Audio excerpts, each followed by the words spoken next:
México enfrenta un serio problema económico que irremediablemente afectará los niveles de vida de la población y exigirá de todos un esfuerzo adicional. La crisis se gestó por decisiones que se tomaron a partir de diciembre de ese año. Se le llama el error de diciembre, por un desencuentro que hubo entre el presidente saliente y el presidente entrante. Fue una tormenta perfecta. A principios de ese año, las reservas internacionales estaban en casi $25,000 millones. When we discussed NAFTA some 25 years ago, remember NAFTA was negotiated by President Bush, and then it was inherited by President Clinton, and it was very controversial in the election of 1992. One of the things that was very clear is that the U.S. was the big winner from globalization. Vamos a acabar con el sistema capitalista.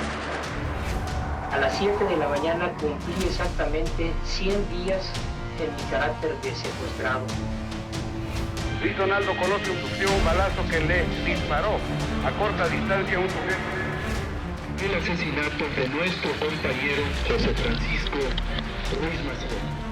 En una situación de riesgo político, pues ¿qué es lo que quiere el inversionista? Irse del país. Por eso estuvieron las reservas drenándose en la forma como se estaban yendo.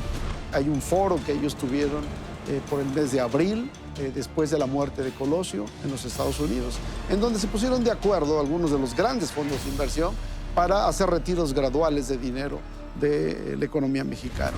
Entonces, el gobierno echó mano de otro instrumento. Los tesobonos tenían la ventaja de ofrecer una tasa atractiva de interés. Se trataba de una inversión en dólares y eso daba seguridad. Ese instrumento ayudó a frenar el problema durante algunos meses. Lo que ocurrió es que ya los inversionistas tenían enormes dudas de que esos pesos que les fueran a pagar cuando vendieran sus tesobonos se pudieran convertir en dólares. Estuvimos tomando de prestado. La deuda externa crecía, nosotros carecíamos de ahorro, estábamos comprando del exterior y así se acumulaba el déficit de cuenta corriente.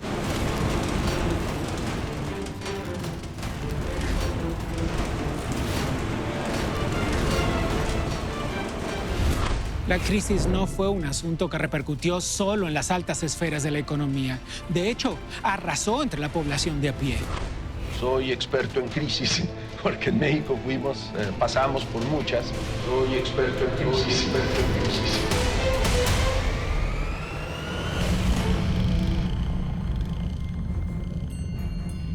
La apuesta había sido alta. El Tratado de Libre Comercio estaba insertando a México en el bloque comercial más importante del planeta. Junto con Canadá y la máxima potencia mundial, Estados Unidos, un mercado más grande que la Unión Europea y estratégico para las economías asiáticas. A los hombres del poder político y económico mexicanos les había tomado 3 años, 5 meses y 27 días de negociaciones. Ese 1 de enero de 1994, México prometía que muy pronto iba a ser parte del selecto club del primer mundo. When we discussed NAFTA some 25 years ago, remember NAFTA was negotiated by President Bush, and then it was inherited by President Clinton, and it was very controversial in the election of 1992. Ross Perot, who was one of the independent candidates, criticized it very strongly. One of the things that was very clear is that the U.S. was the big winner from globalization.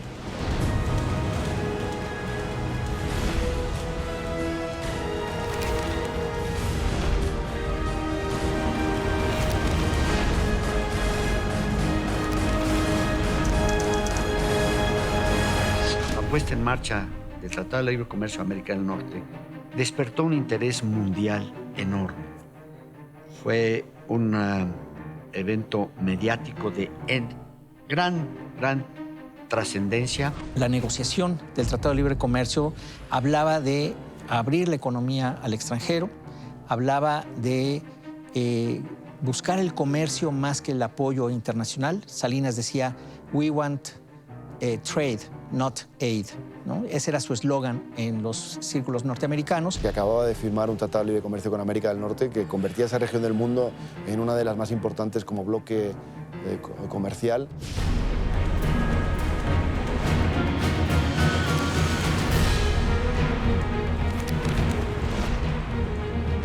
El Tratado de Libre Comercio, de hecho, iba a entrar en vigor y eso generaba pues, grandes expectativas para nuestro país, lo cual implicó, pues, primero una entrada masiva de capitales hacia el país. De hecho, durante esos meses y años se registraron las mayores reservas internacionales de la historia. Eran épocas de cierta euforia por la entrada en vigor del Tratado de Libre Comercio. El TLC en general fue un mecanismo que le ayudó a México a, digamos, a potenciar sus capacidades en el comercio exterior, particularmente con Estados Unidos.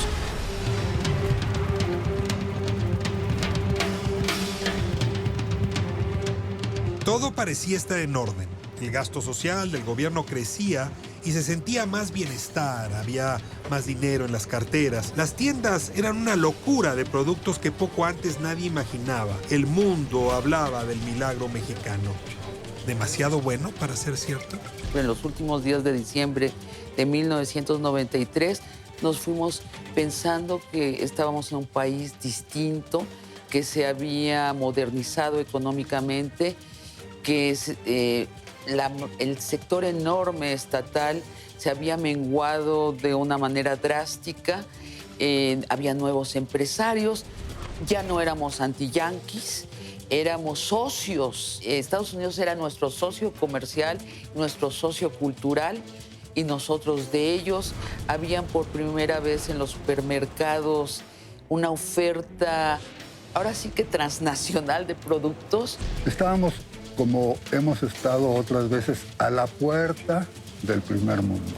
Así nos vendían los voceros del gobierno. Se vivía esta situación en que se pensaba que realmente estábamos en las puertas de enorme prosperidad, de riqueza, etcétera, etcétera. Lo que sucedió es que no pasó. Las reformas impulsadas por el gobierno inspiraban la confianza de inversionistas, quienes veían a esta nación como la meca de las oportunidades. México se había preparado para reclamar un lugar en el mundo. El precio del dólar se mantuvo estable durante los primeros 5 años de la administración de Carlos Salinas de Gortari. La inflación bajó tan rápido que pasó de 51% en 1988 a solo 8% en 1993. El mercado de valores crecía como nunca lo había hecho.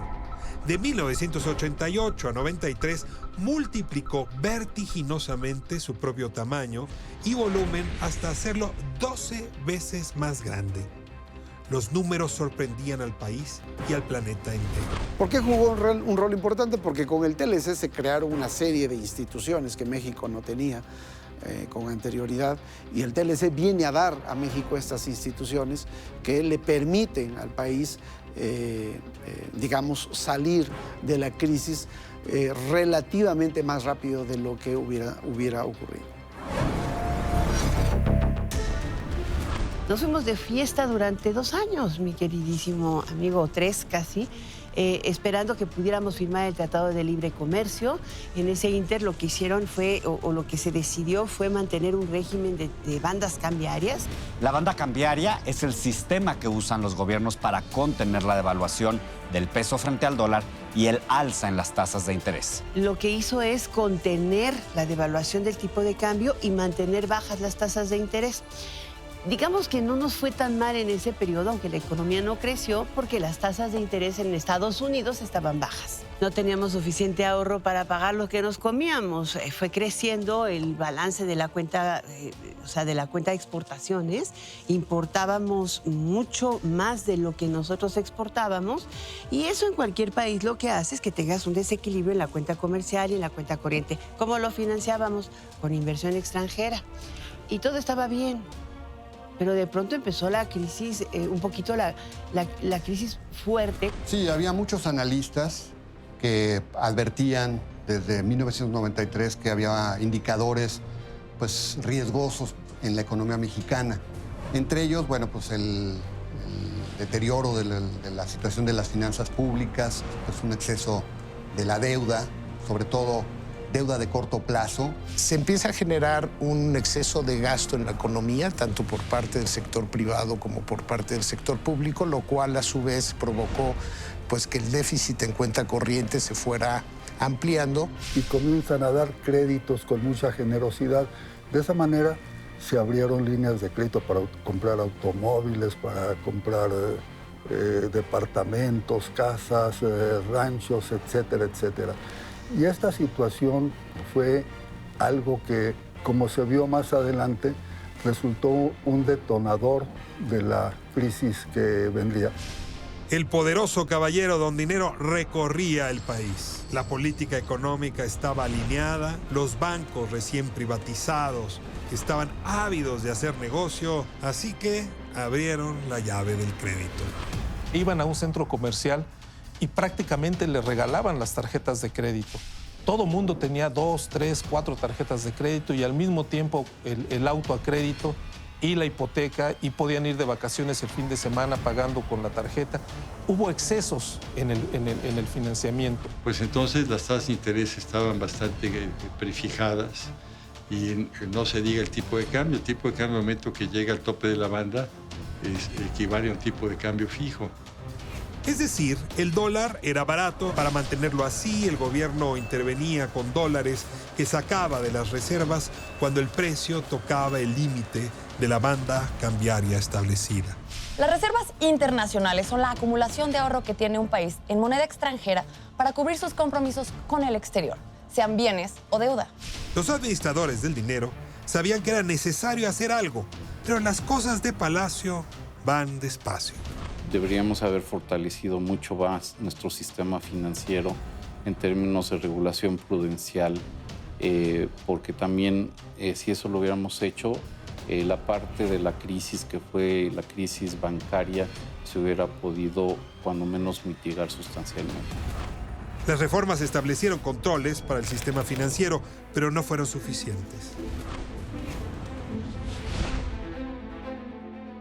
Recordemos también que en el 94 inicia la autonomía del Banco de México, cuya objetivo principal es precisamente mantener la inflación bajo control.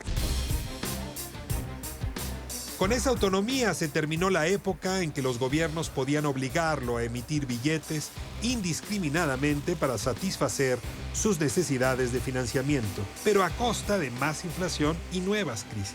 El discurso era que los tiempos de precariedad se habían ido y por eso gastaba la gente, gastaba el gobierno, gastaba el país. La sensación de bienestar y regreso a la abundancia tocaba la música de la época. En efecto, México vivía la vida loca. Cierras los ojitos y te dejas arrastrar, tú te dejas arrastrar. Ella que serás, vive la vida loca. Así sucedió hasta que ya no fue posible. México era muy frágil desde el punto de vista financiero, tanto porque no tenía suficientes reservas en virtud de que incurría en déficits de cuenta corriente, es decir, las importaciones del país eran mucho más grandes que las exportaciones. Lo cual, a su vez, generaba dudas de sostenibilidad del régimen cambiario que teníamos en ese momento. Por eso es que veíamos episodios en donde los inversionistas, ante diferente información que se iba proporcionando, bueno, pues iban tomando decisiones y en algunos momentos pues sacaban su dinero del país. México se convirtió en el segundo país receptor de capitales más importante del mundo. Todo estaba ordenado. México era la sensación del mundo, pero una crisis de esas dimensiones no se aparece de improviso. ¿Nadie en la comunidad financiera se dio cuenta? Primero al final. El 1 de enero de 1994, el ejército zapatista se levantó en armas y declaró la guerra al gobierno federal. Y contrario a lo que se esperaba, para finales del mes las reservas internacionales se habían incrementado a 26.273 millones de dólares. Sin embargo, el golpe político ya estaba dado. La inversión en tesobonos era de 2.000 millones de dólares. Un alzamiento insurgente sorprende por completo al país, atrayendo la atención nacional e internacional. El Ejército Zapatista de Liberación Nacional, comandado por Rafael Sebastián Guillén, mejor conocido como el subcomandante Marcos, de pipa y pasamontañas, se levanta en armas con 2.000 indígenas en uno de los estados más pobres del país, Chiapas. Mujeres, hombres y ancianos con rostros cubiertos claman justicia social. Y establece la proclama de luchar contra el gobierno del entonces presidente Carlos Salinas de Gortari. Movimiento con indígenas encabezados por una dirigencia semiurbana que proclamaba en sus primeras expresiones establecer un régimen socialista en México y derrocar no solo al gobierno, sino a la Suprema Corte de Justicia de la Nación, al Congreso, y sustituir a las Fuerzas Armadas mexicanas por el contingente que ellos representaban. Y al coincidir con la puesta en marcha del Tratado de Libre Comercio de América del Norte, despertó un interés mundial enorme. Fue un evento mediático de gran trascendencia.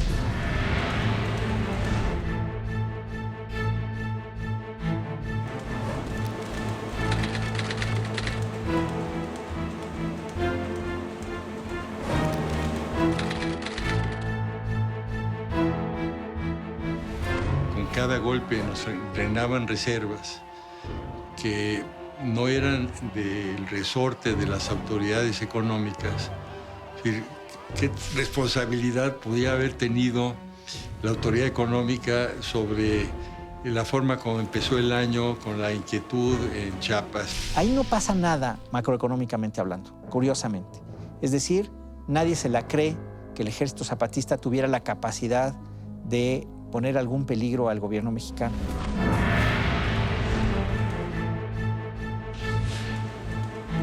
El gobierno buscó el cese al fuego lo antes posible. Designó a Manuel Camacho Solís como negociador. Los periódicos reportaron, sin embargo, que la Bolsa Mexicana de Valores celebraba la noticia a la alza. Aun cuando habían sido días en que la imagen de México era de violencia y ataques armados, las reservas internacionales no se vieron afectadas por la salida de capital. Incluso subieron ligeramente y el saldo de los tesobonos era razonable. Iniciaron las negociaciones. Pasados los primeros 2 meses del fatídico 1994, la operación política permitió que las variables financieras no sufrieran movimientos traumáticos. Las reservas internacionales incluso crecieron más de 4.000 millones de dólares. La emisión de tesobonos aumentó al ritmo que lo había hecho anteriormente y el tipo de cambio se mantuvo en la banda de fluctuación sin sobresaltos. Un momento que es importante resaltar es el secuestro del banquero Alfredo Harp Helú. Este hecho añadió más incertidumbre a los mercados. Lunes 14 de marzo, nuevo golpe. Esta vez a la banca recién privatizada. Alfredo Harp Helú, un integrante relevante de la nueva generación de banqueros, fue secuestrado. El hecho cimbró a la comunidad financiera. El poder económico, vulnerado por el ambiente político, el dinero, nervioso. La comunidad financiera de México se vio estremecida hoy con el secuestro de uno de sus principales ejecutivos, Alfredo Harp Helú, presidente de la mesa directiva del grupo Banamex Axibal, que administra hasta el 40% del total de los bienes financieros mexicanos, desapareció ayer por la mañana cuando se dirigía a su oficina.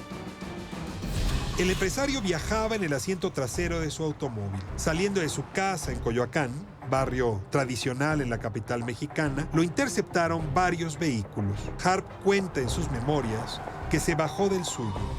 Un comando de individuos encapuchados y uniformados lo capturó de inmediato. y le inyectaron algo que lo desmayó al instante. Por la noche, el banco que encabezaba emitió un comunicado. Este decía: por razones de seguridad y a efecto de garantizar la integridad física del señor Harp, no se dará mayor información hasta que no se haya esclarecido el paradero y la seguridad del presidente del grupo. Momentos de tensión que aumentaron 40 días después, cuando fue secuestrado en condiciones muy parecidas Ángel Lozada Moreno, vicepresidente de la cadena de tiendas Gigante y, como Harp, accionista de Banamex. El tema de los secuestros a nadie le gustan, y sobre todo cuando se sabe que son ejecutados por grupos de profesionales, y sobre todo con un personaje como don Alfredo Harp, pues, que era una persona muy conocida y era uno de los principales accionistas de Banamex, ¿no? Entonces, por supuesto que eso también trajo como consecuencia pues enorme incertidumbre. En las variables, ese día ya se apreciaba el primer síntoma de lo que se avecina. Los tesobonos, deuda denominada en dólares, continuaban creciendo, pero las reservas internacionales no.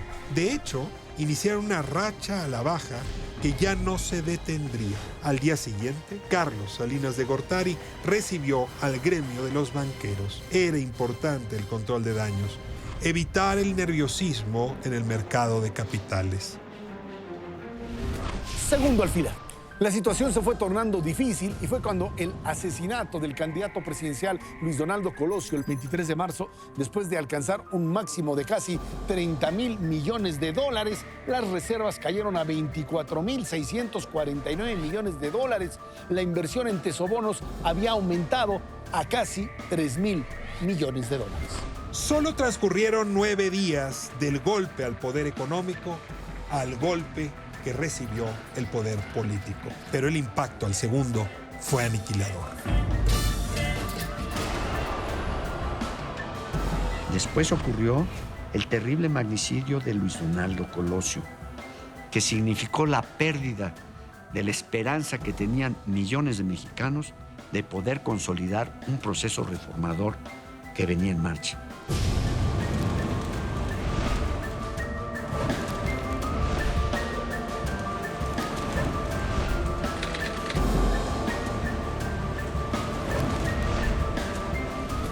El asesinato de Luis Donaldo Colosio, que pues, por supuesto generó una sensación o un escenario de inestabilidad política que tampoco ayuda a que la economía, muchas veces pendiente de esa estabilidad, pues fluya normalmente. Un hombre que pensó en las grandes reformas que nuestro país reclama en este fin de siglo.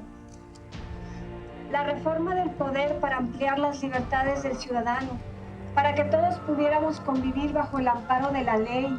Esa es la certidumbre de la que hablaba Luis Donaldo. Lo dijo muchas veces. Quería ser presidente, pero quería hacerlo con el voto convencido de los mexicanos, con elecciones ejemplares de las que nuestros hijos pudieran estar orgullosos. Ese era su compromiso democrático y lo predicó con el ejemplo. El país estaba convulso. El presidente Carlos Salinas de Gortari decretó el siguiente día como de luto nacional. El mercado de valores no abrió y de paso así se evitó una caída estrepitosa. El procurador general de la República, Diego Valadez, confirmó que el asesino fue Mario Aburto Martínez. Y en este desafortunado suceso que acontece en Tijuana y lo que vino después, todo dejó una situación de duda, de conspiración política, de quién estaba involucrado, de a quién beneficiaba, que al final de cuentas el gran beneficiado pues fue quien sustituyó a Colosio, que vino a ser el presidente Zedillo. Crimen que ocasionó obviamente mucha incertidumbre en los mercados financieros y en lo que es el país, porque pues era el candidato del partido oficial y estábamos acostumbrados a que él prácticamente tendría que ser el presidente, ¿verdad? Entonces, pues sí, fue un asesinato que conmocionó de nueva cuenta a nuestro país.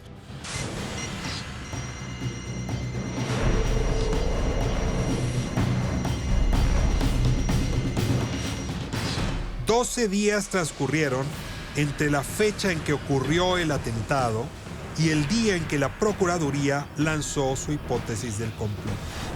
Durante ese periodo, las reservas internacionales se desplomaron, perdiendo más de $5,000 millones.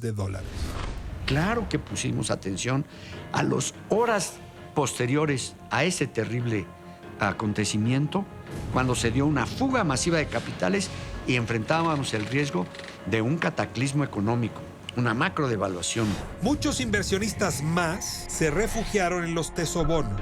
Esos títulos aumentaron su saldo en prácticamente $1,000 millones. En particular, cuando se da el asesinato de Luis Donaldo Colosio y se genera pues mucho nerviosismo, el tesobono cumple una función muy importante porque le brinda al inversionista una forma de cobertura sin sacar su dinero del país.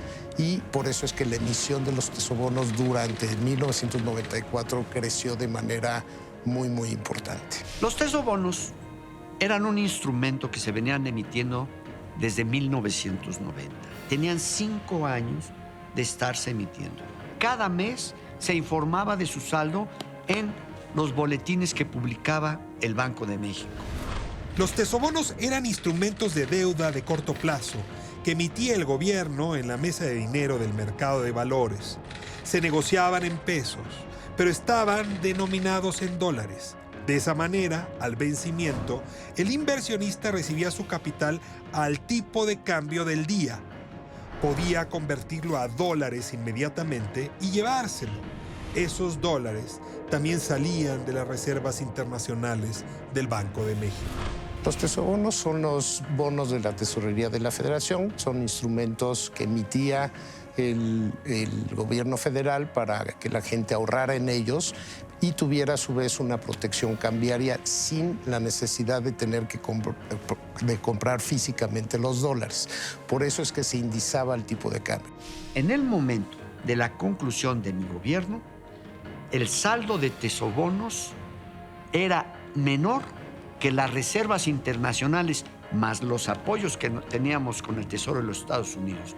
Por lo tanto, esos tesobonos que estaban denominados en dólares estaban totalmente cubiertos por las reservas internacionales y por los apoyos externos.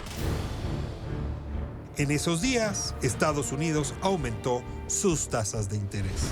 Si la tasa de interés sube en Estados Unidos, en México tiene que subir más. El gobierno, para evitar la salida de capitales, empieza a subir las tasas de interés.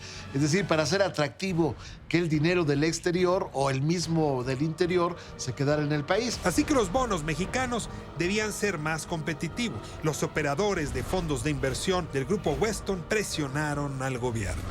Hay un foro que ellos tuvieron por el mes de abril, después de la muerte de Colosio en los Estados Unidos, en donde se pusieron de acuerdo algunos de los grandes fondos de inversión para hacer retiros graduales de dinero de la economía mexicana. Es así como obligan al gobierno mexicano a que les diera garantías respecto de la deuda del gobierno federal, y por eso es que el gobierno federal comienza a vender de manera muy apresurada, diría yo, bonos indizados a los dólares o al tipo de cambio. Lo que ocurrió es que ya los inversionistas tenían enormes dudas de que esos pesos que les fueran a pagar cuando vendieran sus tesobonos o expiraran, es decir, llegaran a su vencimiento, se pudieran convertir en dólares, porque el país no contaba con suficientes o no era muy seguro que pudiera contar con suficientes, y entonces el entonces secretario de Hacienda tuvo que transmitirle a los inversionistas, por cierto, con muchísima habilidad,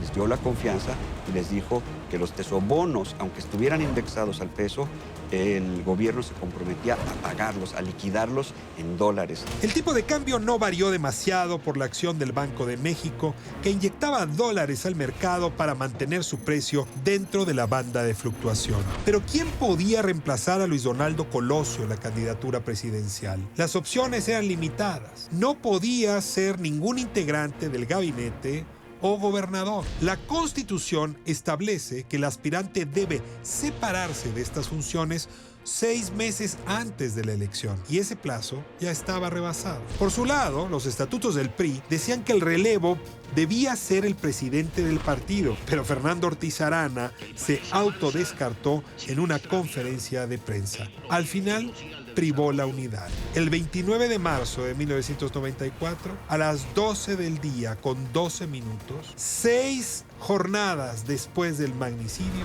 Ernesto Zedillo Ponce de León tomaba protesta como candidato del Partido Revolucionario Institucional. Protesto por Colosio, por el PRI, por México.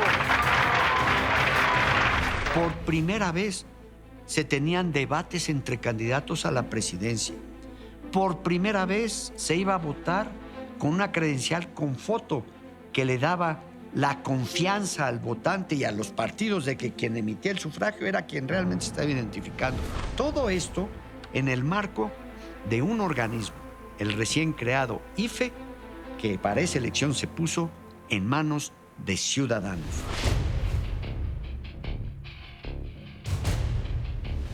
El 12 de mayo, histórico. El primer debate de candidatos presidenciales en México. Ernesto Zedillo, Cuauhtémoc Cárdenas y Diego Fernández de Ceballos eran vistos por 30 millones de televidentes. Después, un golpe más a las finanzas del país. Viernes 24 de junio, intempestivamente, el secretario de Gobernación, Jorge Carpizo, presentó su renuncia. 18 de julio. Las reservas internacionales ya habían caído 9,000 millones de dólares más, en medio del nerviosismo de los inversionistas al ver que el poder político y el poder económico habían sido golpeados fuertemente. El saldo de los tesobonos se había disparado hasta los 14,675 millones de dólares. Ese fue el primer día en que la deuda en tesobonos llegó a ser superior a los recursos que había para respaldarla, situación que lamentablemente ya no se revirtió durante el resto del año. 21 de agosto, Ernesto Zedillo obtiene 17,181,651 votos que representaron el 48,69% de los sufragios. Ventaja amplísima sobre Diego Fernández de Ceballos, que obtuvo el 25,92%, y aún más sobre Cuauhtémoc Cárdenas, que logró apenas el 16,59% de los votos. Al día siguiente, lunes, de las reservas que se habían perdido casi la mitad, se recuperaron hasta los 16,191 millones de dólares. Sin embargo, la deuda en tesobonos rebasaba este monto todavía por 2,700 millones de dólares. Tercer alquiler. La situación en el país se fue complicando. El 28 de septiembre, José Francisco Ruiz Massieu fue asesinado en la Ciudad de México y para ese periodo las reservas se habían colocado en 16,139 millones de dólares. El valor de los tesobonos había aumentado 10 veces su valor y la inversión era ya de 20,498 millones de dólares. 1994 estaba lejos de terminarse y también los momentos difíciles. José Francisco Ruiz Massieu era el secretario general del partido en el gobierno. Recibió un balazo a manos de Daniel Aguilar Treviño. La convulsión política y social se acentuaba. La inquietud en el sector financiero se hacía cada vez más grande. La deuda en dólares que representaban los tesobonos ya era más de 4,000 millones de dólares, mayor a las reservas internacionales.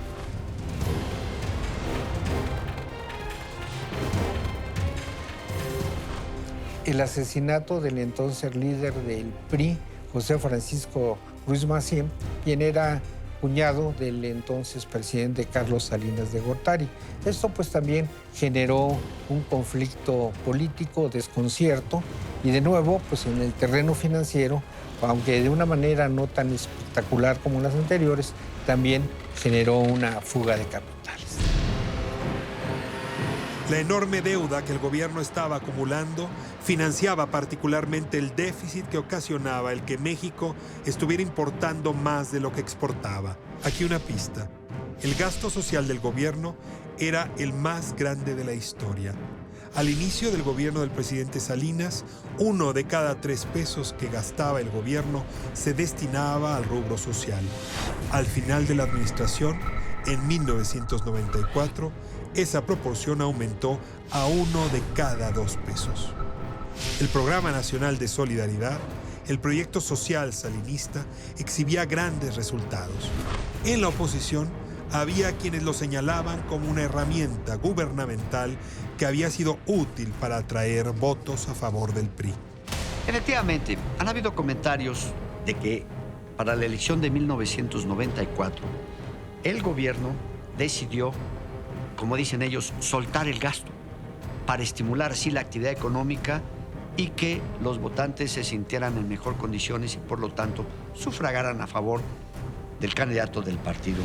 En el gobierno estábamos convencidos que no se compra la voluntad de los votantes por medio del gasto público, sino mediante una conducción responsable de las finanzas que permita estabilidad en la economía y un crecimiento económico que le lleve beneficio a las familias. Y en esas condiciones de beneficio, tomar su decisión de acuerdo a su propia convicción. Conforme la fuga de capitales se aceleró, entonces el Banco de México se puso a comprar pesos con tal de evitar que la moneda mexicana tuviera variaciones grandes. Una cosa llevó a la otra y al final la devaluación se volvió inevitable. Se añadió entonces como problema que esta decisión se tomó justo cuando terminaba la administración de Carlos Salinas de Gortari y comenzaba el gobierno de Ernesto Zedillo. Cuarto alfiler. Un mes antes del término de la administración de Salinas, la fuga de capitales era difícil de negar. Las reservas internacionales descendieron hasta los 12.471 millones de dólares. En un mes se fugaron 4.771 millones de dólares. 20 de noviembre, reunión casi secreta. Para la economía era prácticamente un asunto de vida o muerte, así que la discreción tenía que ser absoluta. Tanto que no se realizaría en la residencia presidencial. El lugar, la biblioteca de la casa privada de Carlos Salinas de Gortari, al sur de la ciudad. Él mandó llamar a Pedro Aspe, su secretario de Hacienda, a Arsenio Farell, del Trabajo, y al gobernador del Banco de México, Miguel Mancera. El poder saliente invitó al entrante a poner las cartas sobre la mesa. Ernesto Zedillo llegó acompañado de sus colaboradores clave, Jaime Serrapuche y Luis Telles, y llevaba consigo un planteamiento arriesgado: devaluar el peso 15%. Este grupo de personas está en casa de Carlos Salinas y ahí se discute qué hacer ante la reducción grave de las reservas que había tenido lugar en las últimas 48 horas. Estamos hablando de 10 días antes de que termine el sexenio. En esa reunión, lo que se habla básicamente es lo siguiente: ¿quién va a hacer la devaluación? Se tenía que depreciar el tipo de cambio. Jaime Serra sostuvo la postura sedillista. Hay de dos sopas, dijo: ampliar la banda de fluctuación del dólar para devaluar ordenadamente o hacerlo de golpe. Y yo creo que una parte muy importante de por qué se pospuso esa decisión es porque la dinámica de toma de decisiones de política económica cambió. El ambiente se puso tenso. Del lado salinista, Farell y Mancera fueron tajantes.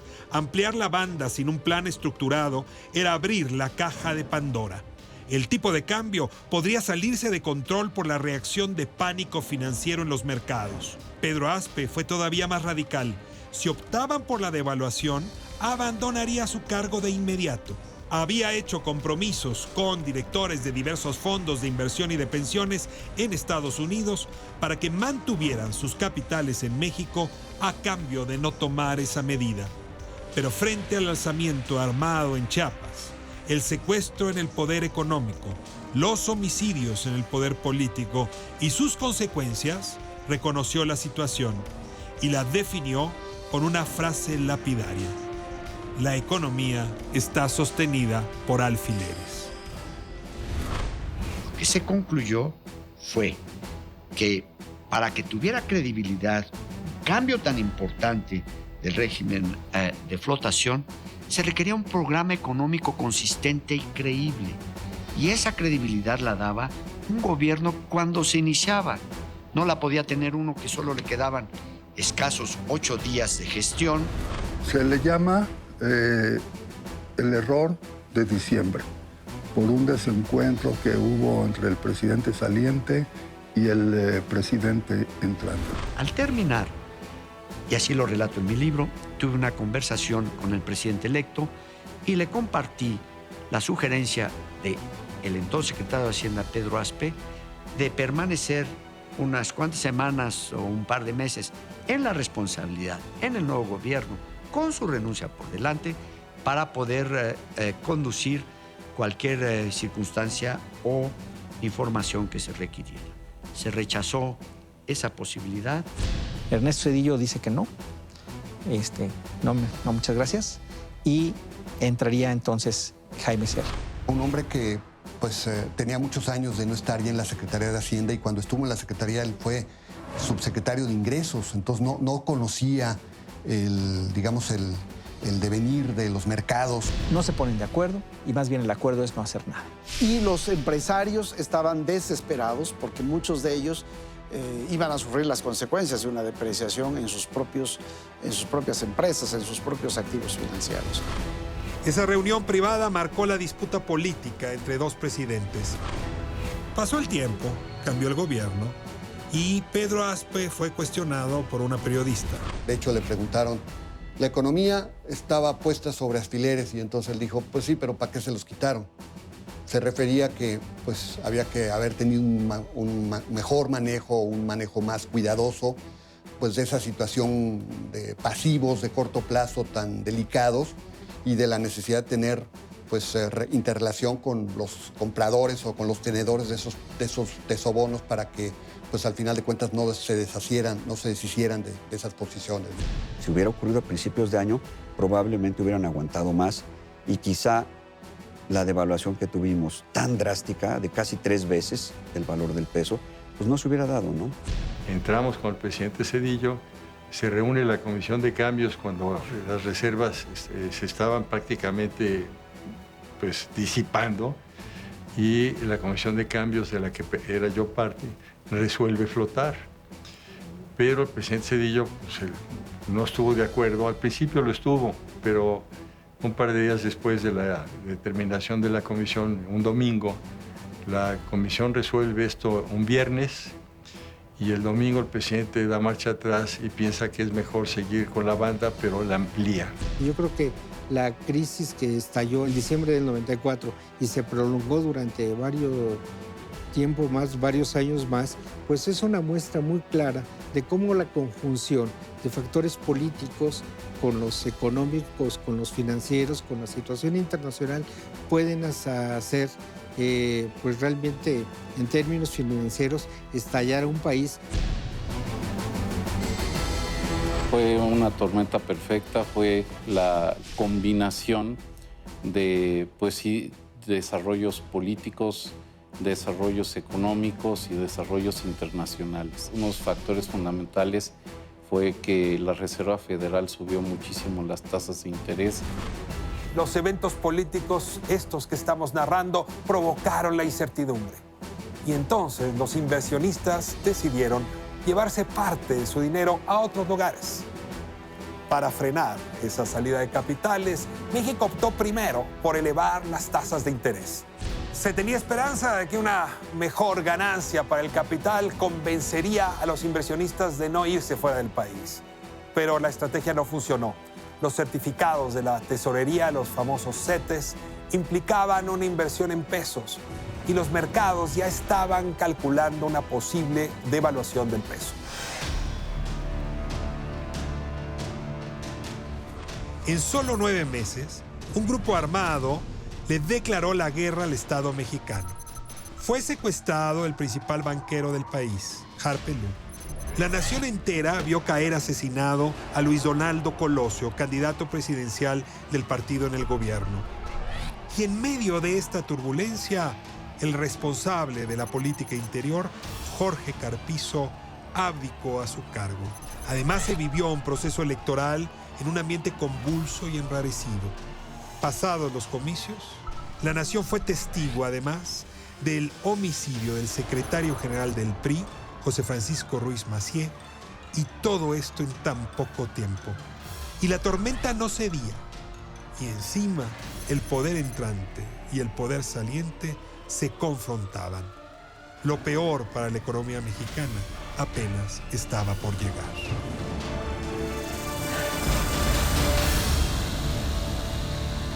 En el próximo episodio de El Error. 1994 termina en medio de una crisis económica, derivada, por supuesto, de la imposibilidad del gobierno saliente por devaluar y de la incapacidad del entrante por resolver el problema. Esto también en medio de la crisis de los tesobonos, estos bonos de la Federación denominados en dólares en manos de cientos de inversionistas extranjeros. No fueron extranjeros los que fugaron los capitales, como se dijo entonces. Fueron fundamentalmente mexicanos.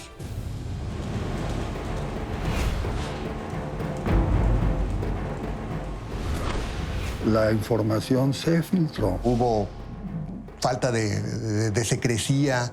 Los personajes que concurrieron a esas reuniones salieron a comprar dólares. Los alfileres ya estaban más que desconocidos. No había posibilidad de que no hubiera una devaluación y una crisis como la que vino. El presidente Zedillo comete el error de no depreciar el tipo de cambio en ese momento.